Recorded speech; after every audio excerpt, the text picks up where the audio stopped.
Hello students, myself Mrs. Brindra Rawat. I am your chemistry teacher from class 9. Today we are going to take the topic is matter around us pure, and the topic that I have selected for your today's video is separating the component of a mixture.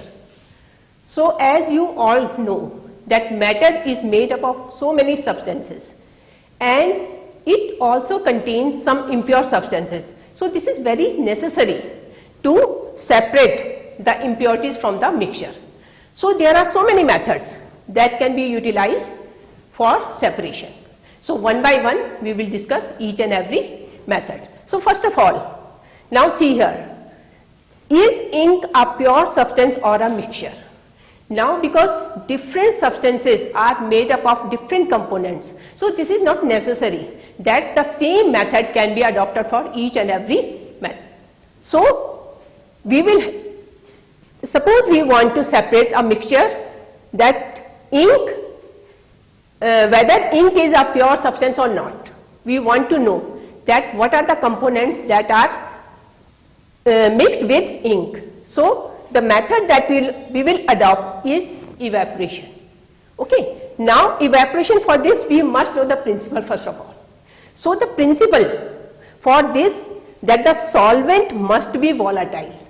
Volatile means when we heat it, it should evaporate, and solute must be non-volatile. That means it should not evaporate. Now this principle we can see. This is the diagram. Here we can see this diagram shows the evaporation. Now how we have to do? First of all, we will take one beaker, and in that beaker we will fill water. Then we will take one watch glass. This is the watch glass, and in that watch glass we will put ink, because we want to separate the components from the ink. Now we will heat it, because we have to heat it indirectly. हम इसको direct heat नहीं कर सकते हैं, because if we will heat directly तो ये decompose हो जाएगा. Okay, so we have to heat it indirectly. So these vapors will get hot, and this ink, from the ink all the water will evaporate, and whatever will be left, that will be the dye which is present in the ink. So this method is known as evaporation, and we can use it where if water is present in, just like we can separate milk and water. Okay, so there are so many methods. Evaporation in our daily life also we use it. Now we are coming to the second method, that is to separate cream from milk. Now same method, evaporation cannot be adopted here. Okay, so if you want to separate cream from milk, we need centrifugation. Now what is the centrifugation? For this is the principle I have written here. Denser particles are forced to the bottom and lighter particles stay top when spun readily. Okay, means suppose you want to separate cream from the milk. Okay, so what you will do? You will spun it. You can use the mixie also. Okay, and in that way what will happen? The denser particles, that means the fat or the butter, because it is the particles of the fat are lighter particles, so they will come upward, and the buttermilk will stay downwards. So this is the second method, centrifugation. First was evaporation, and second method that we used for separating is centrifugation. Now we are coming to the third. Third is to separate two immiscible liquids. Now see here, I have written here two immiscible liquid. That means liquid must not mix with each other. Okay, and they must be liquid, not solid state or in gaseous state. Now for this we have to use separating funnel. Now we can see here, this is a separating funnel, we can see here. Okay, this apparatus is known as separating funnel. So what we will do? Suppose we want to separate kerosene oil from water. What we will do? We will pour kerosene oil and water mixture inside the separating funnel, and don't disturb it. Okay, keep it aside without disturbing. What we will see after some time? We will see that all the water molecules there will be two layers will be formed. One layer upward and another layer will be downward. The lower layer will be of water, and the upper layer will be of kerosene oil. Just now I have written here, you can see here, this, that immiscible liquid must have different densities. That means the water have higher density, so water particles will come down, and kerosene have low density, so its particle will move upward. Now how to separate it? Now this is stop clock. Now we will open it. This is just like a tap. We will open it and all the water molecules will come downward and we can collect it. And the kerosene oil will be left behind. So what is the use? Now separating funnel can be used simple, oil plus water, and for extraction of ore, especially for iron ore, because we know that molten iron contains so many impurities. So what we do? We use separating funnel for it, and then the slag is removed and molten iron is separated. So this is our third method to separate two immiscible liquids. Now the fourth is, if you want to separate salt and camphor, now all these three methods like evaporation, centrifugation and separating funnel cannot be used to separate salt and camphor. Now see, I have written here sublimation. Now what's the meaning of the sublimation? Sublimation means the component which can easily sublime. Sublime means if it is heated, a component when it is heated, if it is in solid state, it directly converts into gaseous state. So that means that component is sublimable. Now if you want to separate, camphor is having the impurity of salt, and now we have to separate it. So how we will do? Now see here, this is the diagram here, sublimation. Now what we are doing here, we have taken one china dish, and in that china dish we have taken that impure mixture, that is camphor and salt. Now we have put one inverted glass funnel over it. It should be glass, not of plastic, remember it. Okay, and on the top of the cotton, this inverted funnel, we will put cotton plug, and it should be little bit wet. इसको थोड़ा सा गीला होना चाहिए. And in this way we will, this is the spit lamp, and we will start heating. Now what will happen? Now we know that camphor is sublimable and salt is non-sublimable. Now you can see here, this is the principle I have written here, that volatile component, one component must be sublimable and another component must be non-sublimable. Okay, so here we can see that camphor is sublimable and salt is non-sublimable. So what will happen?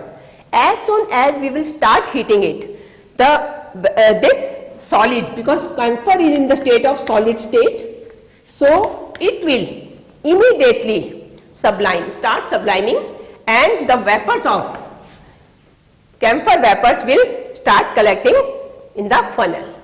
And because we know that when the vapors are hot, they rise up. So slowly and slowly they will start rising up. Now this inverted portion, this neck of the funnel is now very cold, because we have already put here cotton plug. So this is wet also, so they will not escape out, and all the vapors now will get condensed and will get solidification. They will get solidified. Now we can scratch this solid camphor from the funnel, and the impurity like salt will be left behind. So this is known as sublimation. Now we are coming to the next, that is to separate component from ink. Now we have to separate the component from ink. Okay, earlier we have, here also we have done evaporation. Okay, and again I am coming to the same topic, that is to separate component from ink. Now here we are adopting one new method, that is known as chromatography. Chromatography, what does it mean? Chroma means color and graphy means the process. That means to separate colors from the dyes is known as chromatography. Now how to do it?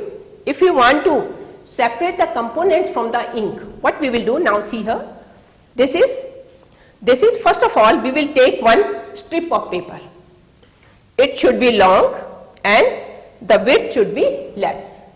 Now we will above 3 centimeter like this, we will put one line over here, and in the middle where I have put the cross, now we will put some drop of ink that we want to examine. Now what we will do, now you can see this is a jar, glass jar. Now in this glass jar we will hang with the help of the clips, we will hang this strip of paper in the glass jar, and remember it should not touch the bottom, and we will put a little bit water in it, a little bit, it should not touch, remember it. Now just come to here again, see here the principle, okay, to separate a mixture of to separate components from ink, and this is the principle, to separate those solutes that dissolve in same solvent. That means the component of ink must be soluble in water. This is very important. Okay, now what will happen? This is paper strip and this is water. Now we know, because the principle is saying that the components of the ink must be soluble in water. Now what will happen? This water will slowly and slowly it will move upward, and this, because the lower portion, only the lower portion of the filter paper is dipped in the water and this portion is above it. So what will happen? This strip of paper will absorb water, and slowly this water will move upward, and as soon as it will reach this ink mark, what will happen? The components which are soluble in water, they will get dissolved in water, and then they will start rising up. So similarly another component will dissolve and it will also rise up and again rise up. So in this way we will get different lines of different components, and we will be able to understand that what are the components present in the ink. So this is our this method to separate component from ink or chromatography. Now this one, this is the last method, to separate a mixture of two immiscible liquids. Now see here, earlier we have studied, here also we have done immiscible liquids. Here we have used separating funnel, but here we are taking a mixture of two immiscible liquids, okay, and this process is known as simple distillation. Now immiscible liquids, now see here the principle, because principle is very important. Now what is the principle here? That these two immiscible liquids must have their boiling point above 25 degrees Celsius. If it will be below, then we cannot use this simple distillation method.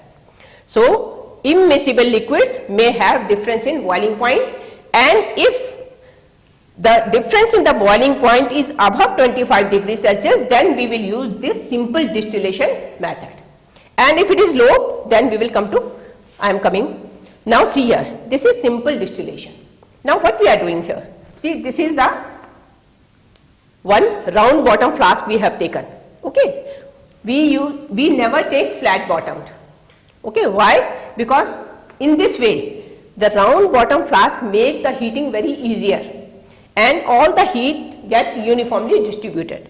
So this is our flask, round bottom flask, and here we have put the thermometer, so that we should measure the temperature, that it should not exceed.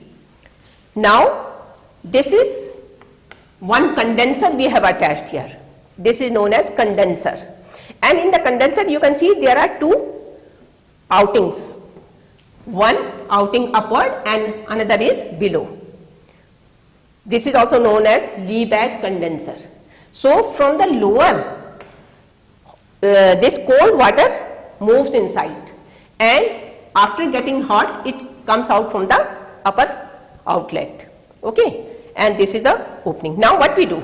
Now see the process. Now what we are doing? We are taking the mixture of, suppose two immiscible liquids we have taken.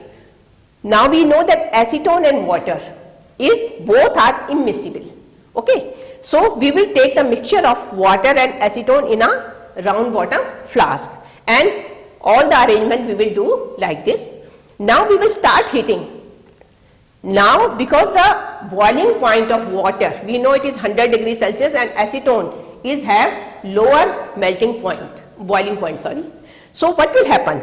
Acetone will start, because the boiling point of acetone is low, so it will start boiling, and the vapors will rise up, and from here it will enter into the Liebeck condenser. Now we will, from here, with the help of a pipe, we will pass cold water, ice cold water we have to pass, and this water, this ice cold water will condense all the vapors of acetone, and they will convert into liquid and will be collected in this beaker. And now the water, after becoming hot, it will come out from the upper outlet. So in this way the process will go on.